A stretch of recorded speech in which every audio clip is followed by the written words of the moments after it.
Assalamualaikum warahmatullahi wabarakatuh. Perkenalkan, nama saya Nur Amin Jadi. Saya jurusan dari PGSD kelas 7. Di video kali ini saya akan menjelaskan materi tentang biostatistik. Simak video selanjutnya. Hipotesis asosiatif. Definisi hipotesis asosiatif adalah dugaan sementara tentang hubungan antara dua atau lebih variabel. Hubungan ini bisa positif, negatif, atau tidak signifikan.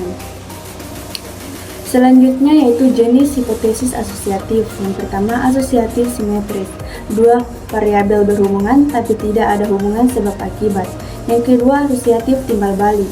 Dua variabel saling mempengaruhi satu sama lain. Yang ketiga, asosiatif kausal.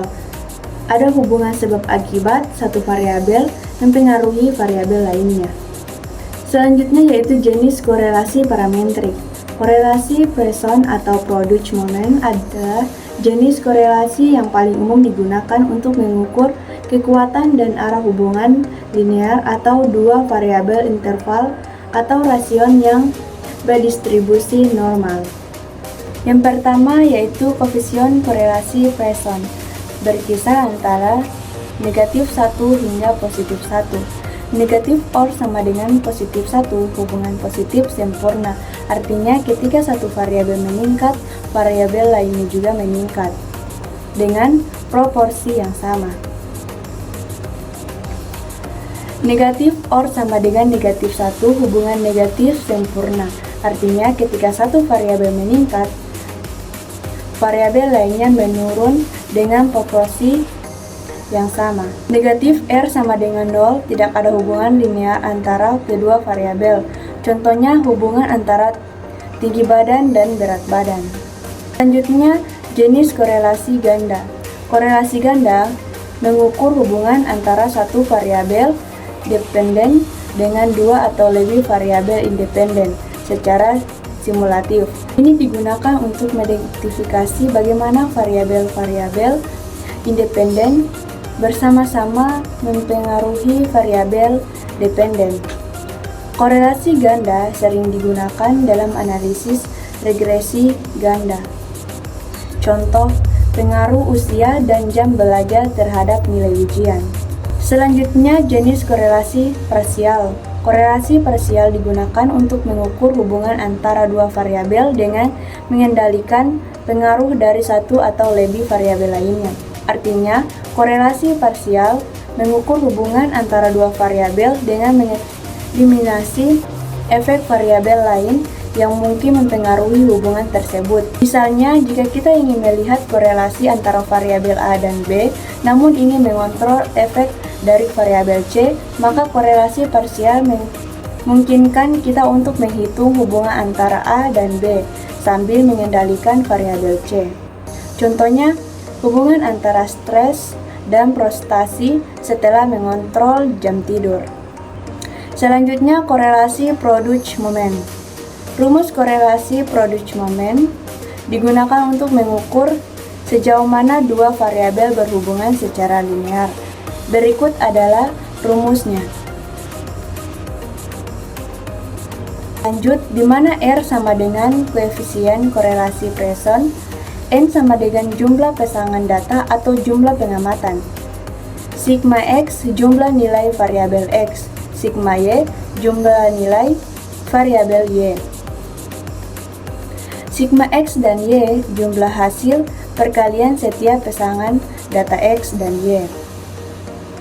Sedangkan sigma X pangkat 2 jumlah kuadrat nilai variabel X, sigma Y pangkat 2 jumlah kuadrat nilai variabel Y.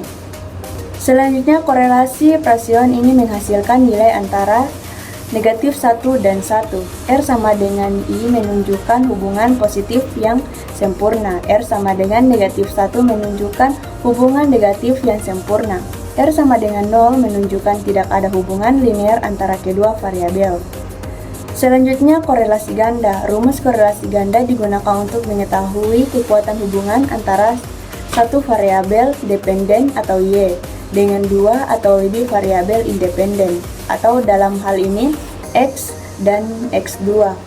Untuk dua variabel independen, rumus koefisien korelasi ganda atau R adalah.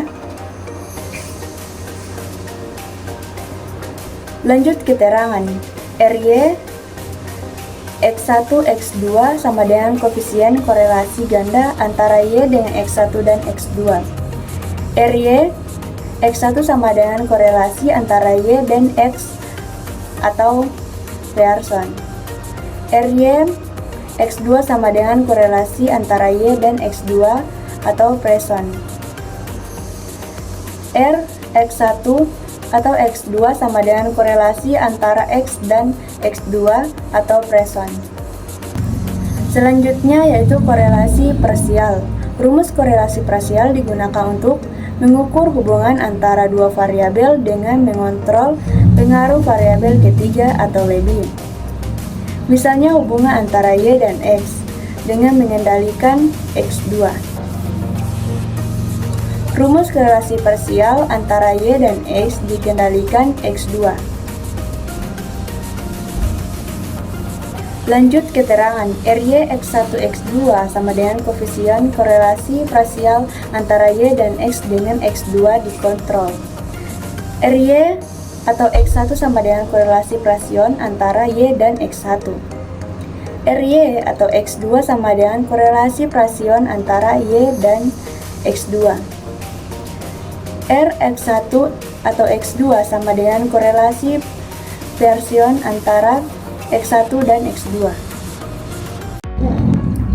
Baik, itulah penjelasan materi tentang biostatistik dari saya. Lebih dan kurangnya saya mohon maaf. Wassalamualaikum warahmatullahi wabarakatuh.